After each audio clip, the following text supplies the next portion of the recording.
we will get started, and I think this is working group for the human services. We are now in the extra time from the regular session, and this is a moment that we have to come together and start figuring out where we will be landing for the special session when it's called.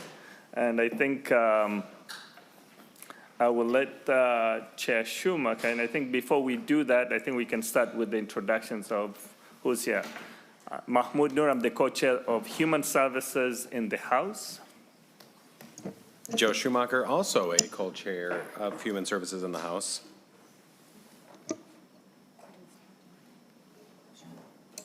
Megan Rasbach, GOP Committee Administrator. Heather Keeler, co-vice chair in the House. Steve Jacob, House District 20B. Dawn Gilman, also co-vice chair in the House. Breon Curran, House District 36B. Nick Stumalanger, the DFL Committee Administrator for the Human Services Committee in the House. Sarah Sunderman from House Research. Danielle Pinelli from House Research. Doug Berg, the House Fiscal Analyst. David Zack, Committee Administrator in the Senate of Human Services. I'm Cassie Sorum, the CLA for Human Services in the Senate. Welcome back, Jim Abler, Random Senator. It's been a great team-building experience, Mr. Chair. Thank you. Zainab Mohammed, Senate District 63. Kyle Raymond, Senate Nonpartisan Fiscal Analyst. Liam Monahan, Analyst with Senate Counsel. All right, I think we'll begin, as long as it's okay with you, Representative Noor, with a side-by-side walkthrough of the proposals as they were when they came off of our respective chambers. That's correct, Mr. Chair. And I think, also we have the joint target. I'm sure everyone is aware of that, of the $270 million in the first biennium negative, and also negative 820 in the second biennium. So given that, I think we will start with where we started and then start some of the conversations, how we will be able to develop a better budget target. Thank you, Mr. Chair. Members, again, Kyle Raymond, Senate Fiscal Analyst. Mr. Berg and I are going to walk through the positions of the House and the Senate coming into conference committee. I'll just start by saying, for purposes of pages and lines, that I'm working off of a copy that is 3:03 p.m. in the bottom right-hand corner of 522. So to start with the summary information, I'll note on lines 6 through 8, just the House and the Senate have different jurisdictions and therefore different base amounts. So you can see those listed. Moving to lines 10 and 11, you can see the target and that each position meets their target from the respective chambers. Lines 12 through 20 show the overall all funds total in each position, and then a breakdown by fund. And then I'll jump down to starting on line 50 on page 1 through line 132 on page 2 are just the agency totals broken down by fund. So starting on page 2, line 133 is the Department of Human Services. I will note, as I briefly mentioned related to the base, that the House and the Senate jurisdictions are different. We grouped the proposals together that were not under this conference committee's jurisdiction and put them first under the Department of Human Services. So I will skip ahead to page 6. So page 6, starting on line 317, starting with this proposal, and the remainder of the proposals are under this conference committee's jurisdiction. So that first proposal is the governor's proposal related to nursing facility payment system changes. This includes 4 different sub-proposals and one modification to that. So the Senate takes and the House both take the PDPM phase-in on line 321. They do have different amounts because there is an interactivity between this proposal and other proposals that are included, but each position fully fund this proposal. Then moving next to line 326, this is a reduction related to APS inflation for nursing facilities. The Senate has that at the governor's amount, and the House does not. It's just under a 2.6 million reduction in the first biennium and just under a 7 million reduction in the tails. Moving next to line 330, so this is a planned closure rate, a single bed incentive, layaways ending in phase out, which is a part of the governor's proposal. The House does not include this in their position, and the Senate does at the governor's level of a reduction of about 13.9 million in the first biennium and just under 22 million in the tails. Moving next to line 334, so this is putting in place a health insurance cap for nursing facilities. The House does not include this in their position, and the Senate does at the governor's level of about just under 3 million in the first biennium and about 4.3 million in the tails. The lines 338 and 342 both relate to putting in place an operating payment cap for nursing facilities. At the governor's level is on line 338 and is a 2% cap, while on line 342 is a 4% cap, and that is neither are included in the House position. The Senate position includes the 4% cap, which would result in a reduction of about 34.3 million in the first biennium and just under 65 million in the tails. Moving next to line 346, so this would adjust the nursing facility total care related payment rate limit and is only in the Senate position at just under a reduction of just under 21 million in the first biennium and just over 37 million in the tails. And I will note, as you can see, that that item and the 4% operating payment cap total have an asterisk next to them, and that is because the changes in the Senate position would end at the end of the budget horizon at the end of fiscal year 2029. So moving. Members Members, again, I'm Doug Berg, House Fiscal Staff. So moving to the top of page 7 is a House-only position beginning on line 354. This is a increase in the nursing facility surcharge. Neither the governor nor the Senate has this. It has increases revenue by 73.2 million in the first biennium and 104.6 million in the tails. Then moving to line 360 is a House-only provision for House File 1419. This increases nursing facility payment rates. It increases, it has a total cost of 18.1 million in the first biennium and 77.3 in the tails. And I'll note it has an interaction or a relationship to the next line down, which is the Nursing Home Workforce Standards Board rules item that the governor and the Senate have. The House item on line 360 includes the Nursing Home Workforce Standards Board funding and then funds above that level as well.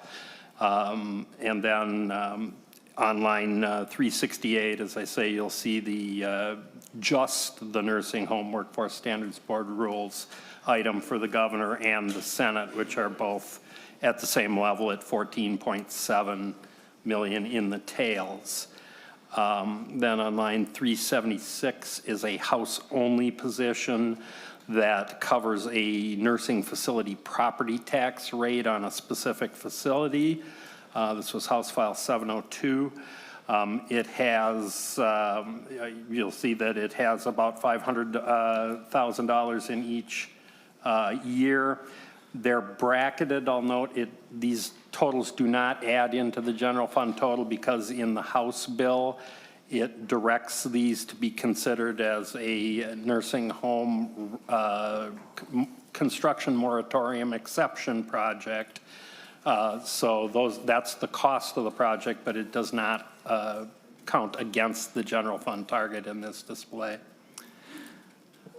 Mr. Chair, members, so moving next to line 381. So this would provide additional critical access nursing facility funding as well as transfer funds from the long-term services and supports loan program. So the net effect of this is about, I believe it's 50 million would be moved from the long-term services and supports program, and that would be instead funding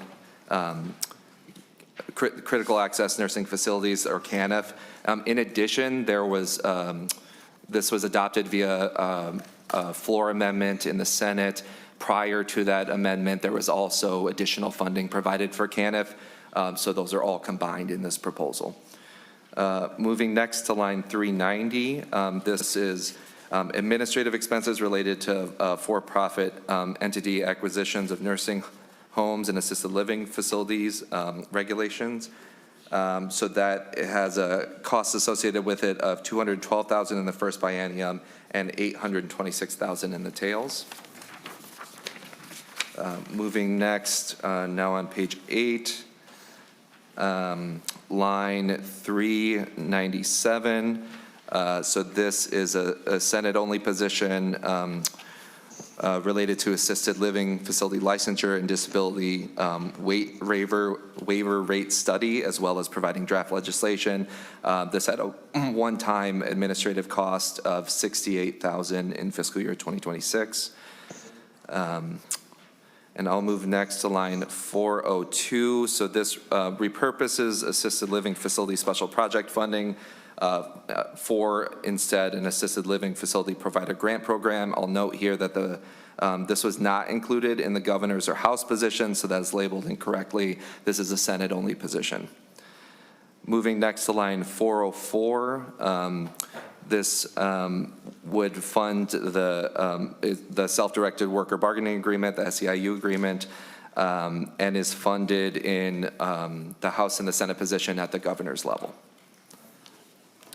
Moving next to line 435, this would remove a PCA and CFSS enhanced rate training requirement, and this is a Senate-only position that has a cost of just under $7 million in the first biennium and just under $36 million in the tails.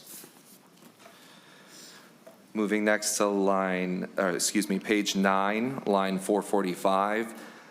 This is a modified version of SF 1127 that would allow for reimbursement of CFSS provided in acute care hospital settings. This is included in the Senate position at just over $4.4 million expense in the first biennium and just over $7 million in the tails. So moving next to line 475. So this is a proposal that would use CPI-U as a mechanism for future DWRS inflation adjustments, as well as it would also increase the competitive workforce factor. So this would result in a net reduction in state expenditures of just over $155 million in the first biennium and $194 million in the tails. And I'll note this one has an asterisk as well, that this would, in the Senate position, would end at the end of fiscal year 2029. Moving on to line 480 is a House position on DWRS inflation adjustment, which ties the DWRS rate system to CPI-U with a 4% annual cap. That has a savings of $162.2 million in 26 and 27, and 417.7 in the tails. I'll just note that the governor's position on DWRS is on line 453 and includes 4 separate positions. The House and Senate took different positions on each of these, which is why we've got them separately listed on the sheet. Going to page 10 at the top, line 486, is the reduction of disability waiver expenditures for day and unit-based services. Each of the positions included some of this, but at different levels. The House has a position that saves $24.4 million in the 26-27 biennium and 91.5 in the tails. The Senate's savings are 35.2 million in 26-27 and 86.6 in the tails. Within those numbers, there are items that both the House and the Senate that cap, place a cap on IHS training services. Then neither the House or Senate take the governor's item relative to the absence and utilization factor here. And then both the House and Senate do include the night supervision sleep rate and do it at the governor's level, which is savings of 22,855 in the first biennium and 56 million in the tails. Moving to line 500 is a House-only item that removes the absence and utilization factor from FRS, CRS, and ICS services.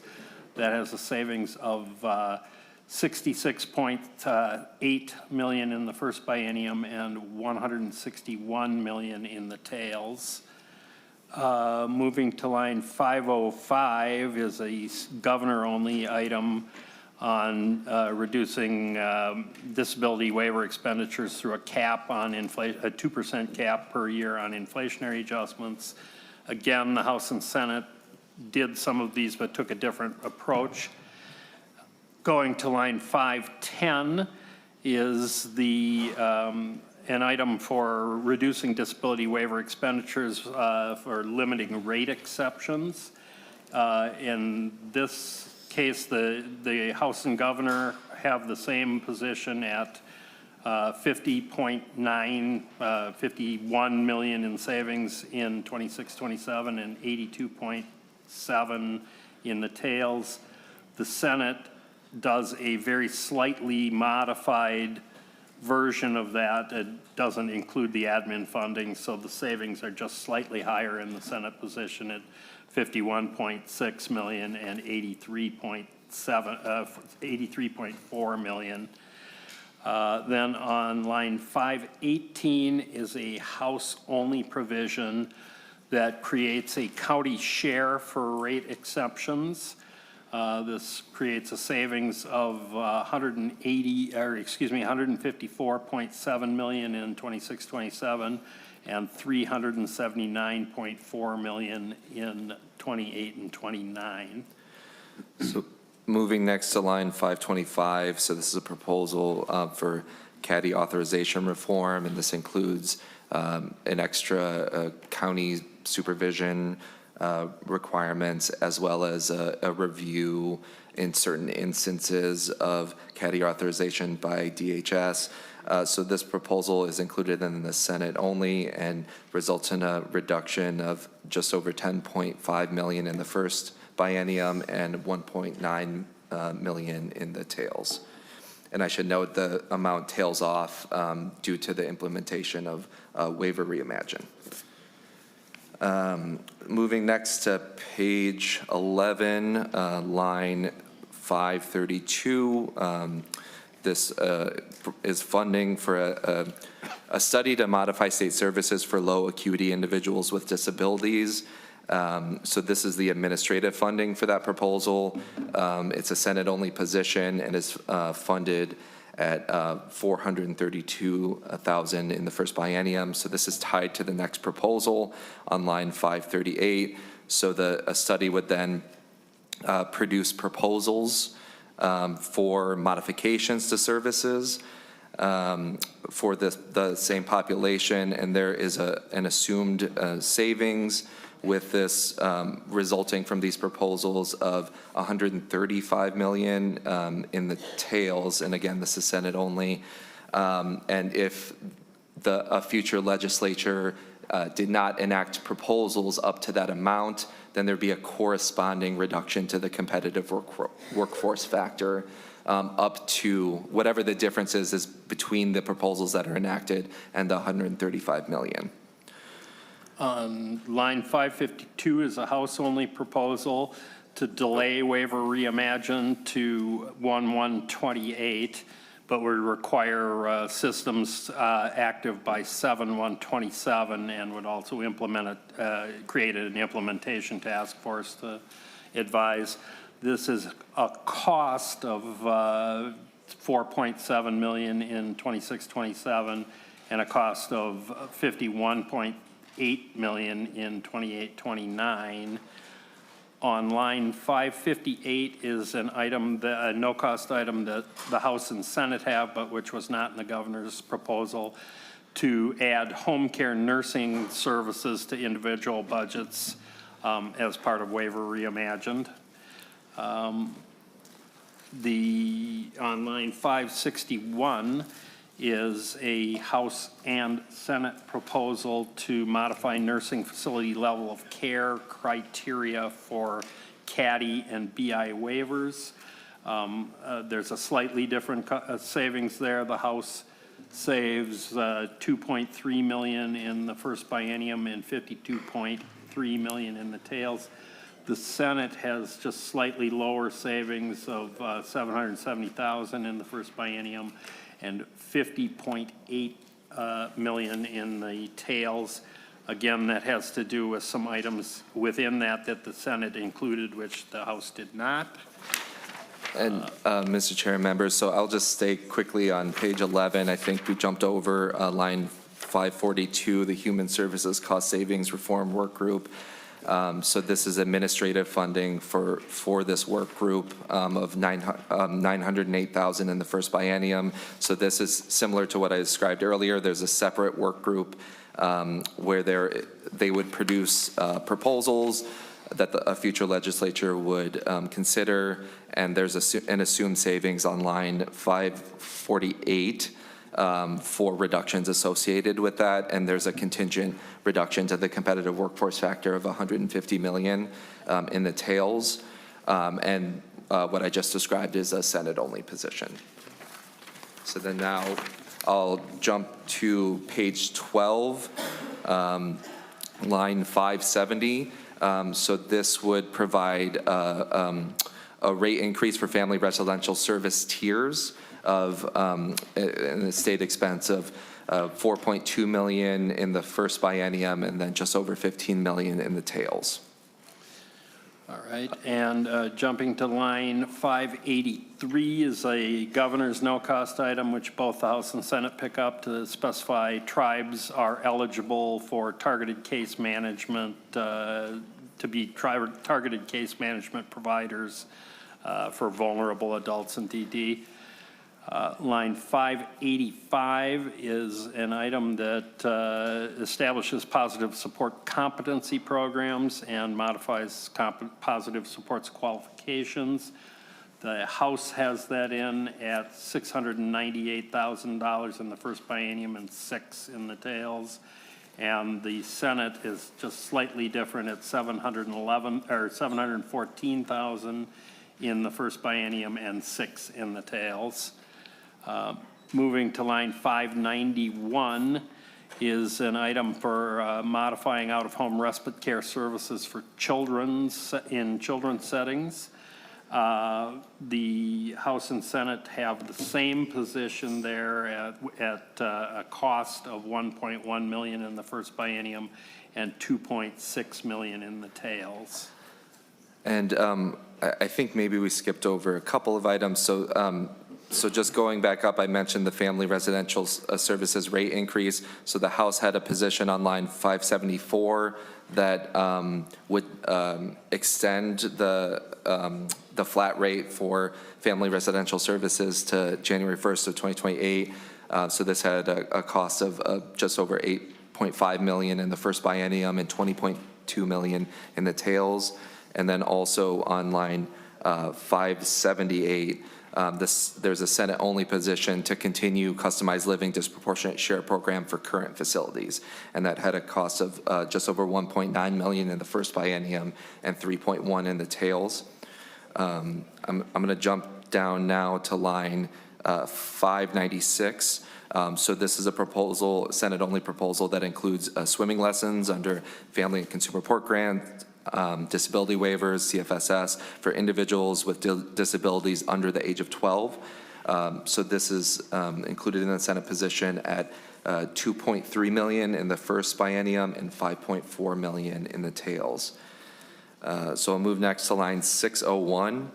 So this is a proposal to integrate community support approval process reports. I believe it codifies ACS, and then also there's a temporary approval moratorium and a process report. So this is a Senate-only position that is funded at $754,000 in the first biennium, and then $702,000 in the tails. And moving on to line 608 is a House-only provision for essential community supports. The House spends $651,000 in the first biennium and $1,531,000 in the tails in that program. Then, so now going to page 13, line 612. So this is a governor's proposal to establish a provisional EIDBI provider license, as well as provide funding for administrative oversight. So the Senate funds the position at half of the FTEs and also move some of the expenses into the SGSR because of the license fee revenue that would be included under the proposal. And otherwise the systems costs are all the same. And that's a net cost of just over $7.5 million in the first biennium in the Senate position and just over $7 million in the tails. And moving to line 632 is the House's provision on EIDBI program integrity and provisional licensure, which is basically the governor's position. It's not, there's slight differences between the House and the Senate on this. The House's position has a cost of $10.8 million in the first biennium and $10.6 million in the tails. On line 645 is a House-only provision for additional program integrity and licensing fee changes. It increases the fee on 245 licenses and then respends the money on various things to improve program integrity for those providers. It has a savings because of the revenue of $11.6 million in the first biennium and $18.3 million in the tails. And again, you'll see that it is licensing revenue on the top and then expenditures for a variety of primarily staffing related to the Steps for Success program and some other program integrity pieces for HCBS providers. And then moving to page 14, line 667. So this is would provide funding for Chapter 245D provider licensing compliance education and conditional license modifications as well. So the cost associated with this is a Senate-only position, would be just over under $2.2 million in the first biennium and just under $2.4 million in the tails. Moving next to line 674. So this is a reporting review for direct care staff costs. So this is funded in the Senate only at $314,000 in the first biennium and then $228,000 in the tails. Moving next to line 680, so this provides funding for a waiver case management rate study, and this is a one-time expense of $340,000 in fiscal year 2026. Line 685 is another Senate-only position that includes funding for Chapter 245D provider licensing system redesign. So it'd be a study and as well as providing recommendations. That's funded one time at $675,000 in fiscal year 2026. Moving next to line 690. So this is a study related to modifying min choices. This is a Senate-only position, and this is the administrative funding associated with the study of $432,000 in the first biennium. This is similar to what I described previously, that there's a payment methodology change under the study, and if those changes are implemented by a future legislature, and it results in about 18 million in the tails reductions, then if it is enacted, then that there would be no additional reductions. However, if not, then there'd be a contingent reimbursement reduction for min choices, which is on line 696. Moving next to line 700, this is a Senate-only position that provides funding for a state min choices assessment team, and this is has a cost of $3.2 million in the first biennium and just over $3.4 million in the tails. Picking up on line 705 at the bottom of page 14 is the min choices implement abbreviated reassessment for individuals receiving disability waiver services item. It is in both the House and Senate. It has a one-time systems cost of $63,000 in the first biennium, and the House and Senate match on that provision. Yes. On lines, top of page 15, on line 709 is another min choices modification for hospital contract assessments and changes to assessor qualifications and a dashboard. Again, the House and Senate both include this item. It has a one-time systems cost of $38,000 in the first biennium, and the House and Senate are the same on those. Moving to line 713 is the governor's recommendation for behavioral health fund modifications. The House picks up the governor's numbers and provision at a savings of $10.7 million in the first biennium and $19.3 million in the tails. The Senate did not include all of the provisions, and so has a lesser, they have a cost in the first biennium of $660,000 and a savings in the tails of $1,813,000. The Senate does not include the ending of the county allocation piece or the county share to 50% in behavioral health fund. But the other pieces they have are the same as the governor in the House. Line 723 is a House-only provision that adds money for behavioral health MA navigators in substance use disorder treatment coordination. This would help people, these navigators would help people get enrolled in MA who are in substance use settings, get enrolled in MA as rapidly as possible if they're eligible. This has a cost of $1.247 million in the first biennium and a cost of $2,057 in the tails. Moving to line 730 is another governor's provision for various substance use treatment, substance use disorder treatment, billing and provider modifications. The House and the Governor, the House, and the Senate are all the same on this provision. It saves $3.5 million in the first biennium and $18.976 million in the tails. On line 739 is a supportive recovery housing modifications item. The Senate, the Governor had a recommendation that costs $2.8 million in the first biennium and 1.1 in savings in the tails. The House has a modified version of that, which has a cost of $2.8 million in the first biennium and a savings of $285,000 in the tails. The Senate does not include this item. So moving next to page 16, line 752. So this is a Senate-only position that funds a substance use disorder treatment staff study. This is a one-time expense of just over $100,000 in the first biennium.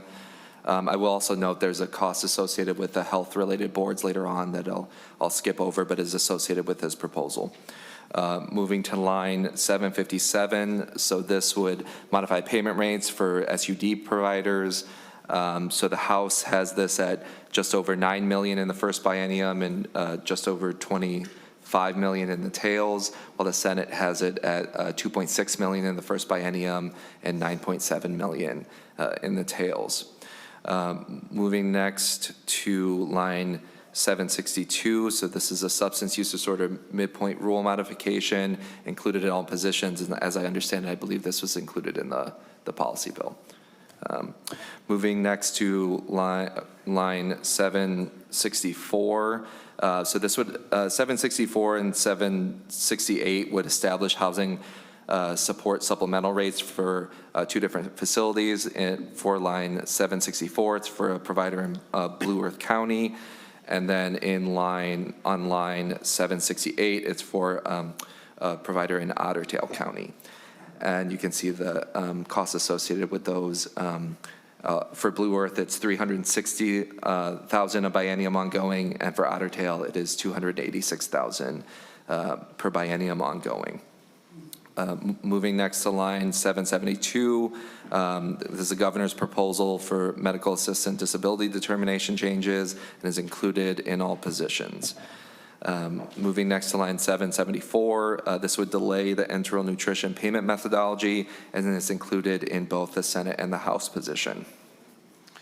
All right, on line 776 is a governor's position on reinstating parental fees for families above 675% of federal poverty level. It has a savings of $7.8 million in the first biennium and $14.5 million in the tails.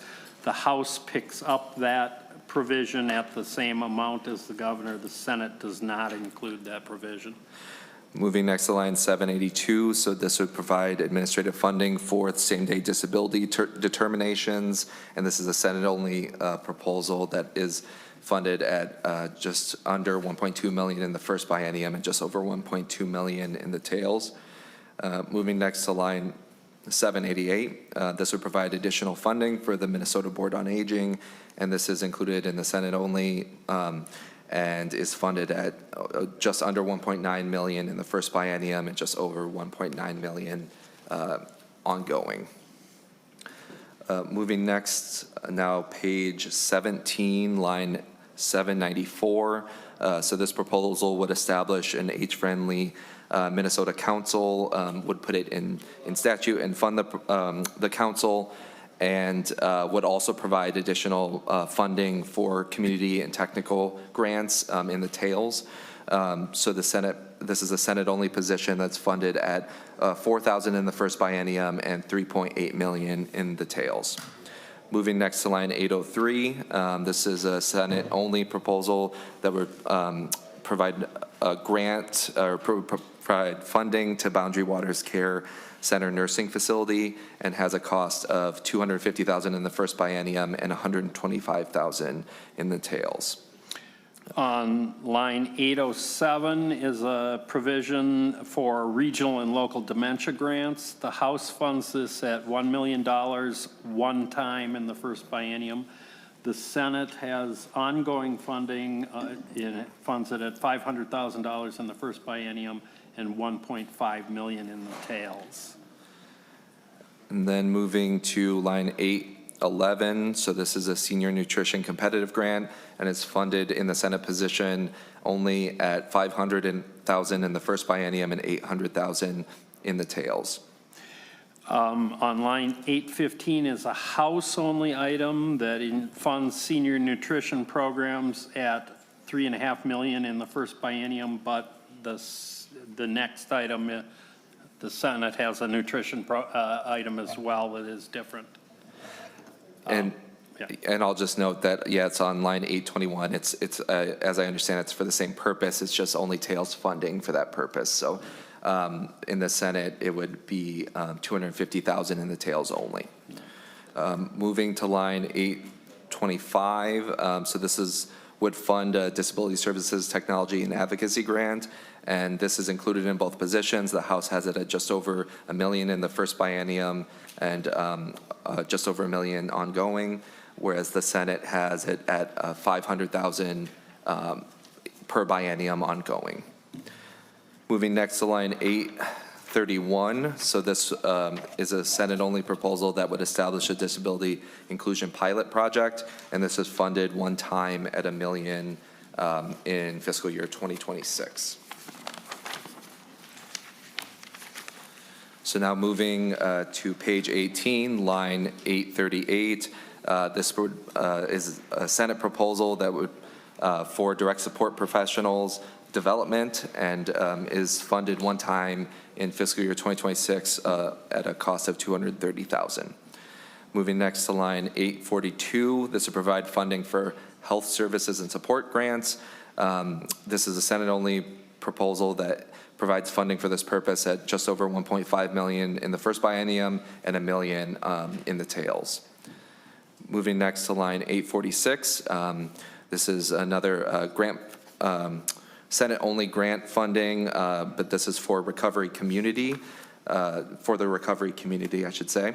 And this is funded at just $2.25 million in the first biennium and $1.55 million in the tails.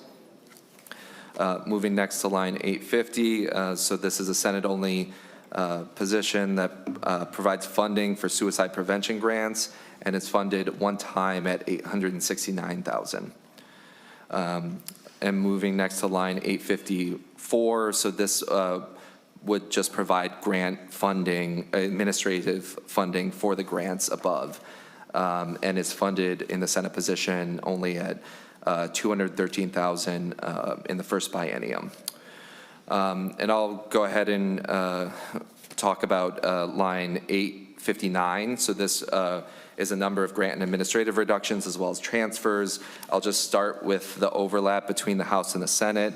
So both the House and the Senate position include eliminating local planning grants, which is a governor's proposal. And then also both the House and the Senate include canceling community residential services transition grants, and that's one time at $5.45 million.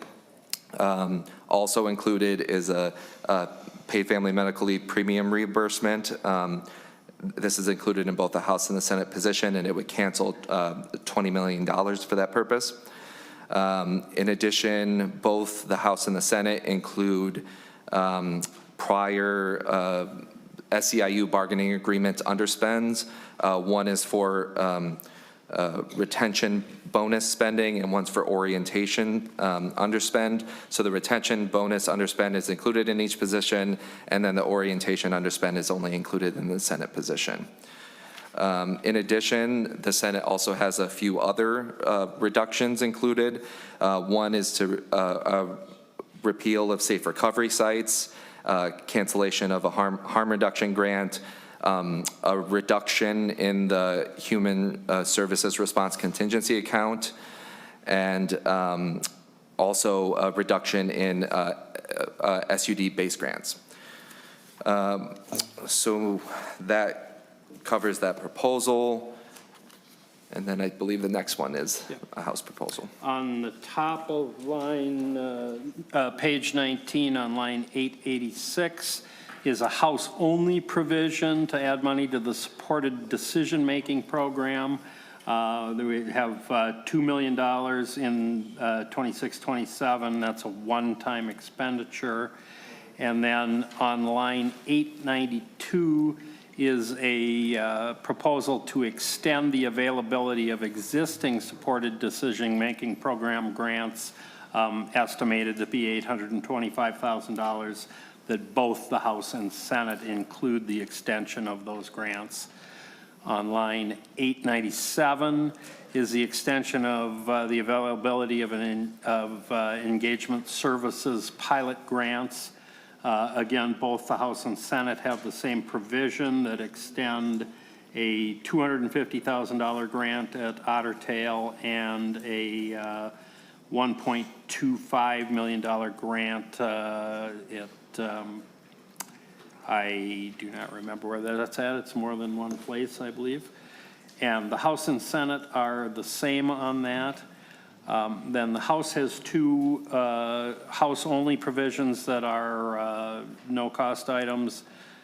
They're just done a different way. It really is the same thing. They are an extension of the caregiver respite services grants, and then an extension of the Care St. Peter employee retention grants.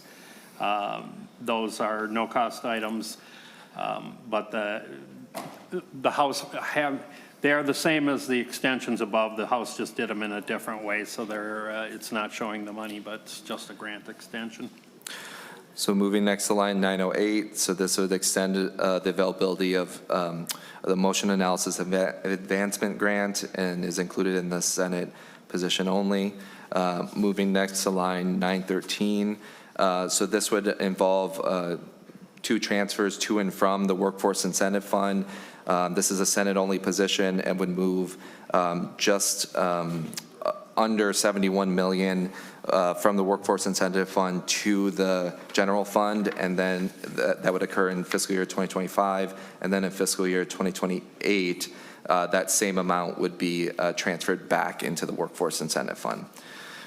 Moving next to line 920, so this is a grant for Minnesota homelessness study, and it's funded in the Senate position at $900,000 per biennium ongoing. I will also note in the crossover proposals that we skipped over, there was a similar funding for a grant to the Wilder Foundation in the House position that was funded at $900,000 one time.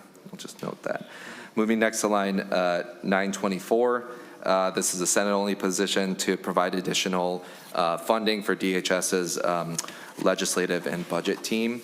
So this is funded at just under 1.9 million in the first biennium and just over 2 million in the tails.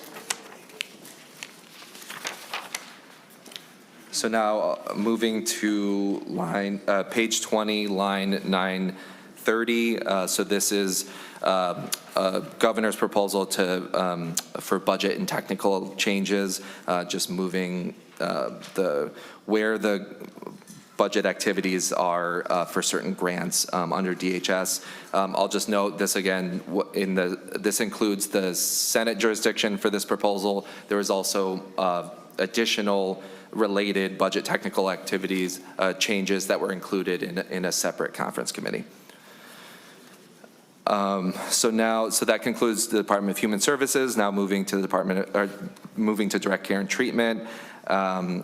So the first proposal is included on line 976. This is the operating adjustment and is funded in the House and the Senate at the governor's level. Moving next to line 985. So this would provide ongoing free of charge communication services for patients and clients of certain direct care facilities. This is a Senate-only proposal and is funded at $753,000 in the first biennium and then $1.5 million in the tails. And Moving on to line 989 is the governor's recommendation for inpatient competency attainment examination data sharing. That is, the governor has that at a savings of $16.76 million in each biennium. The House bill includes that same amount in the tails only, and the Senate does not include that provision. On line 993 is the governor's recommendation to increase the county cost of care for the Minnesota Sex Offender Program for a savings of $39.6 million in each biennium. Again, the House picks that up only in the tails, and the Senate does not include that item. On line 997 is the House-only item on the Priority Admissions Task Force recommendations. The House has a cost of $20.9 million for that in the first biennium and $23.7 in the tails. Again, that's a House-only provision. On line 1001 is House-only provision for funding for DCT electronic health record systems and other IT projects. The House has funding of $10 million in each biennium. Neither the governor nor the Senate include that or have that provision. On line 1005 is a House-only provision for a locked PRTF working group for $100,000 one time. Again, not included in the Senate provisions. Moving to page 21 at the top on line 1009, the House includes $1.2 million for demolition of the Miller Building at AMRTC. Again, that's a House-only provision, and it's one-time funding. And then, so now on line 1013, this would modify DCT's agency structure and includes a cost associated with it of $912,000 in the first biennium and would be ongoing, and this is included only in the Senate position. Moving to line 1017, so this would fund a locked psychiatric residential treatment facility build-out plan. I think this is somewhat similar, as I understand it, to what Mr. Berg said a couple of proposals ago, although I believe they have a work group associated with this purpose. So this is funded in the Senate position at $100,000 in the one time in fiscal year 2026. Moving to line 1021, so this would extend the mentally ill and dangerous commitment reform task force and require a report and recommendations. This has a cost associated with it of $62,000 in the first biennium only, and it is a Senate only position. And line 1025 relates to expanding direct care and treatment bed capacity at Anoka Metro Regional Treatment Center. This is renovation of the Miller Building, and is funded in fiscal year 2028 at $75 million. So I'll just move into the Department of Health, and I believe this first proposal on 1051 is another one of those that is not under this conference committee. Then I'll move to line 1055. So this is a proposal that I believe I mentioned earlier related to for-profit entity acquisitions of nursing homes and assisted living facility disclosures, and the Department of Health also had a administrative cost associated with this, and this is a Senate-only proposal that is funded at $118,000 in the first biennium and $114,000 in the tails. Moving next to line 1059, so this is a Senate-only position that funds the administration of consent to electronic monitoring requirements, and this includes a cost to the Department of Health of $8,000 in the first biennium and $6,000 in the tails. Line 1063, so this modifies assisted living facility service termination requirements. This is a no-cost item to the Department of Health, and this is a Senate-only position, and there will be a cost related to the Office of Administrative Hearings shortly. So moving next to line 1065. This is a Senate-only proposal to provide funding for assisted living facility licensure and disability waiver rate study, as well as draft legislation. This is funded one time in fiscal year 2026 at a cost of $90,000. Moving now to page 22, line 1069, and this would establish a community care hub grant. This is a Senate-only position that is funded at just over $4.9 million per biennium, and that is ongoing. Moving next to line 1076, I previously mentioned the proposal under DHS to establish a age-friendly Minnesota Council, so the Department of Health also had a cost associated with that, and that is included in the Senate only and is funded at $222,000 per biennium, and that is ongoing. Moving to line 1080, so this is for a grant for a skin lightening public awareness campaign, and this is funded in the Senate position at $200,000 one time. Moving next to line 1084. So this is a Senate-only proposal that provides funding for spinal cord and traumatic brain injury research grants, and the funding is provided at $1 million per biennium ongoing in the Senate position only. Moving next to line 1088. So this is a MDH governor's proposal to reduce the HCBS employee scholarship grants and loan forgiveness program appropriation. So the Senate includes this at the governor's level of $500,000 reduction per biennium ongoing. And I'll move next to page 23, the other agencies section. Starting with line 1187. So this is two separate items related to the Council on Disabilities. First, an operating adjustment, which is a governor's proposal of $72,000 in the first biennium and $96,000 in the tails that is included in both the House and the Senate position. In addition, the Senate also cancels the legislative task force on guardianship, and that is a reduction of $400,000 in the in fiscal year 2025. Moving next to line 1194. So this is a governor's proposal for an operating adjustment for the Ombudsman for Mental Health and Developmental Disabilities. The House and the Senate both include this at the governor's amount of $175,000 in the first biennium and $234,000 in the tails. Moving next to line 1200. This relates to the Office of Administrative Hearings that I was referencing earlier, and this is a staffing requirement, or funding, I should say, related to expedited hearing timeline, and the funding provided for this in the Senate position only is $534,000 in the first biennium and $524,000 in the tails. Now the last two, first, they're on line 1206. Is to the Minnesota Humanities Center and is a $68,000 one-time appropriation for youth development and youth leadership grant that is funded in the Senate position only.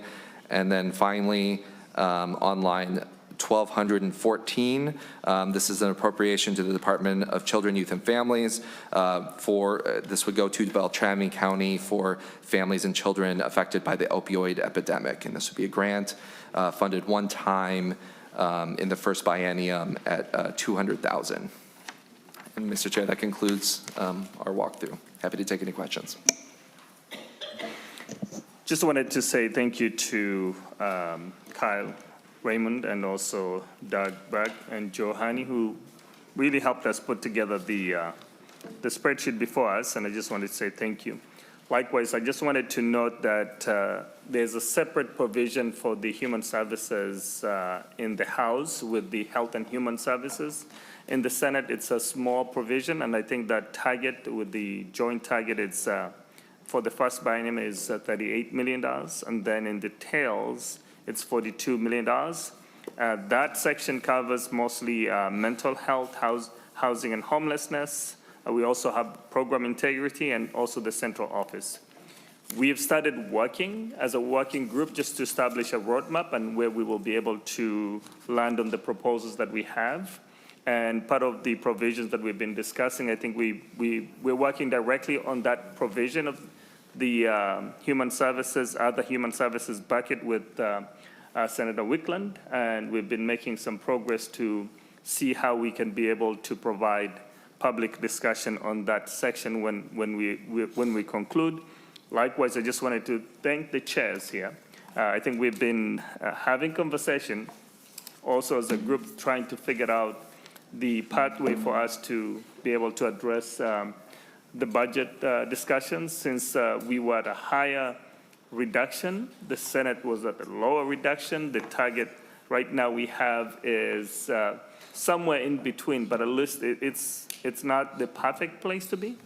It's a reduction. So that is a difficult conversation. So that's why we're having this conversation, and I think we've already started at a good pace, and we will have a public discussion once we have a proposal that we can present to the public. And I wanted to thank all the members for their input as we prepare a roadmap for us to be able to address the challenges that we're being faced with. Chair Schumacher, did you want to add anything?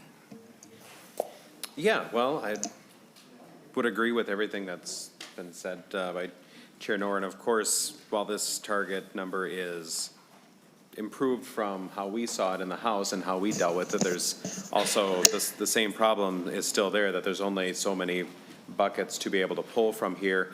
And unlike other committees, we're dealing with people in this whole process, and every dollar is tied to a person, whether on the work front or the care front, and that makes every decision that much harder to get through. And even in these comparisons, we look at the proposals and just how different they are, and vastly different, and it's not a difference of priorities or a difference of values, just a difference of approach. And it's hard conversations to have compared to, I would say, some of the other committees that have challenges in front of them too. But I know we've got a different, I was going to say a different group of people. We have a group of people who are dedicated to actually providing the right kind of human services in this state, and to meet those needs with the budget target that we've been given.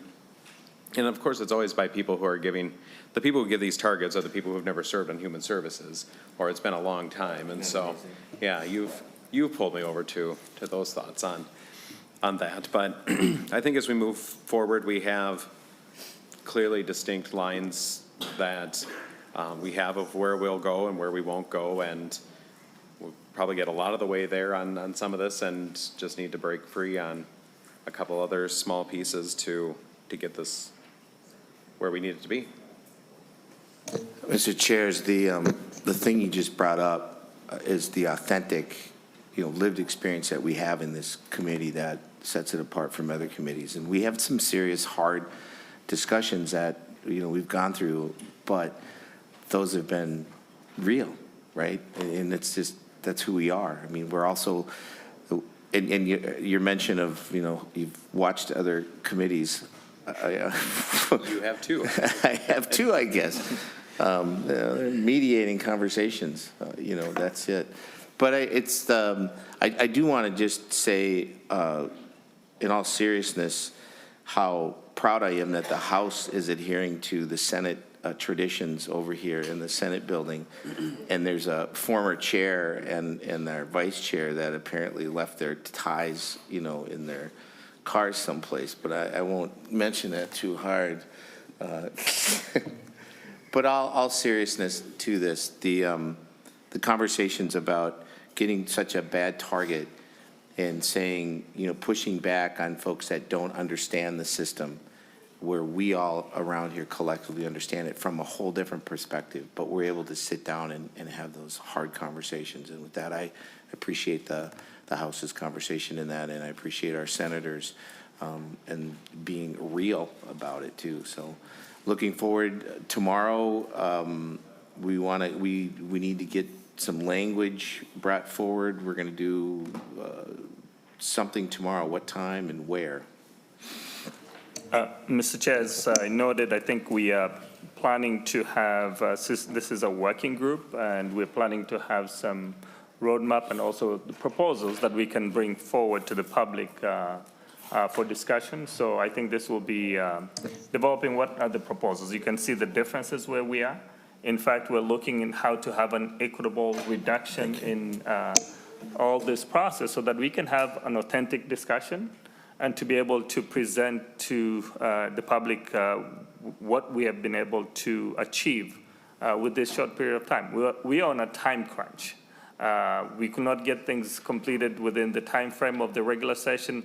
We're now waiting and expecting to have a special session so we can be able to move forward. I don't know if other colleagues wanted to, I see Senator.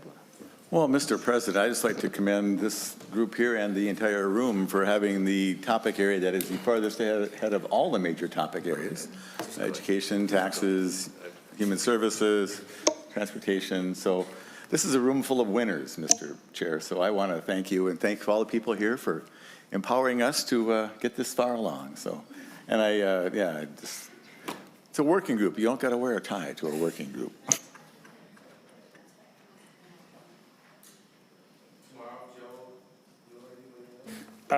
I think Representative Karan wanted to speak. Go ahead. Thank you, Chair. And yeah, just to add some comments to that, we have been having conversations based on the proposals that both the House and the Senate has passed, like my colleagues said.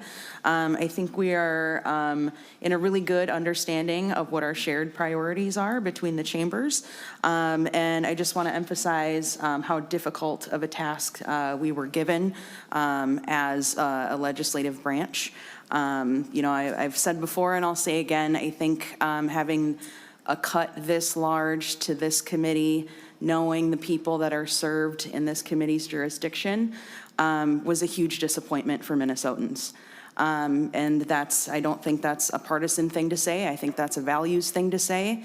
We were put as committee members in a difficult spot, but more importantly, the proposals that were given to us and the targets that were given to us that we have to work within aren't fair. And I want to be very public and very clear, but there are definitely some of us here who would wish for a path that didn't include cuts and certainly didn't include cuts to this extent. So I hope that folks keep that in mind moving forward as we come through with a final product as a legislative branch, that we do have some differences from what the governor's proposal is, some pretty strong differences. And I think as a separate branch of government, we'll be fighting hard to make sure that the voices that we represent, your voices, are represented in the final product as well. So thank you for following along, and stay tuned for more, and appreciate your patience in the process. Are we doing a public meeting tomorrow then, do you think, or not? At this point, I think that some of the members plan to be traveling back to the district, and so if we do end up scheduling anything, it would have to be with remote options for them. But I'm not anticipating right now that, at least from our caucus, that we would be. Mr. Chair. Mr. Chair, I think we're trying to look into, we've got language differences and other things that we want to be able to say where we're headed with that language, and I think we will be able to provide something that we can present publicly. Right now, it's not a conference committee, and I think we cannot have amendments and all those things. Yeah, but like the spreadsheet, when do you think that's going to be able to be released? I think the spreadsheet tells a story, and it tells what we value, and also we want to be able to make sure that it reflects what is included in the language. Sometimes, seeing a number there without knowing exactly what that interpretation is may create more confusion. So it's like the cover of a book of poetry, but not actually seeing the poems inside. To some extent. Appreciating the artistic value you know, they say don't judge a book by its cover, so we don't want the spreadsheet to, you know, whenever we get it ready, to be available, because it's not going to tell the whole story. Got a Noka tornado over there, class of 72, now a poet and doesn't even know it. I mean, that's pretty good. Having said that, Senator, the EIDBI work group that you were working with, I mean, how far from are you with the language? And then, of course, housing stabilization and recuperative care stuff, that's all in the works. Do you have a timeline on that, Jim? Do you think when do you think that stuff will be fixed? Well, thank you. Just if I could comment about that. I don't know if anybody watches TV, and you shouldn't. It's not that encouraging usually. But there's been quite a scandal with the housing stabilization program, and I'm really interested in finding a way to crack down on that and preserve the integrity of the services so the people who need them are getting them and not Lucky Leo. That's the name of his company, I guess. And also the recuperative care as well, which there's some wonderful programs that have been designed. And just I'll opine in a related topic, Mr. Chair, is that, you know, I appreciate all the people who serve well in the medical assistance Minnesota Care area. It is inappropriate to get rich on medical assistance. And, I mean, make a living, but companies that are transferring large sums of money out of their nonprofit when their work is serving the people, that would be a bad thing, just to give you a hint. So thank you, Mr. President, Mr. Chair. I got the opine is you think a couple days. What are you thinking when you're on the work groups that you had put together? I know you and Kim Hicks were working on. Oh, the EIDBI. Yeah. Oh, the EIDBI, that's a different thing. So the EIDBI is really close to being together. If you have any thoughts about that topic, please be talking to Kim and me, copy us both. We have a really very nice project that I think is going to really make sure that this quality program goes forward, and kudos to the department staff who have put together a really nice framework, which we have built upon, and many hands make something even more amazing. I think we're going to be really proud of our program for EIDBI when this dust all settles. Sounds like we're still a couple days out, Joe and Newer, so. Mr. Chair, as you've noted, I think those are some new areas that we're going to be tackling during the special session to make sure that we've got the right language, and we will have more broad discussion in public to make sure that we have the language that we need to be able to have a good program integrity and address some of the challenges we're faced with. Thank you, Mr. Chair. And if you happen to be a housing stabilization services provider and you're really doing a good job, I'd like to meet you. And so we just want to make it very difficult for somebody to be really not doing the right thing by that, or if you're interested in recuperative care. It's our intention to come out with a proposal without actually standards in there requiring people to actually be able to do the service and then do it well for the people who desperately need it, especially when we're in times that we have to be leaning up and focusing. So thank you, Mr. Chair. And one more, Mr. Chair, if I could. I thank you. The nonpartisan staff just absolutely, I don't know how you do it. Either you sleep all summer, but this is just to see you always here, always present, always able to listen to the fragmented responses and line that kitchen cabinet up. I appreciate the work, and I think we all know that as well. And the department needs to know that, you know, Christy and Elise, thank you, you two as well, for keeping us solid to where things are within the system, the essence of the system. So, Mr. Chairs, I would, if that's okay, to thank them. I appreciate that. Thank you. Is there any other member who wants to make any comments? With that, members of the public, we thank you so much. We will have more conversation in the coming days. So thank you. We are now adjourned. We don't have an official meeting, but it's a working group.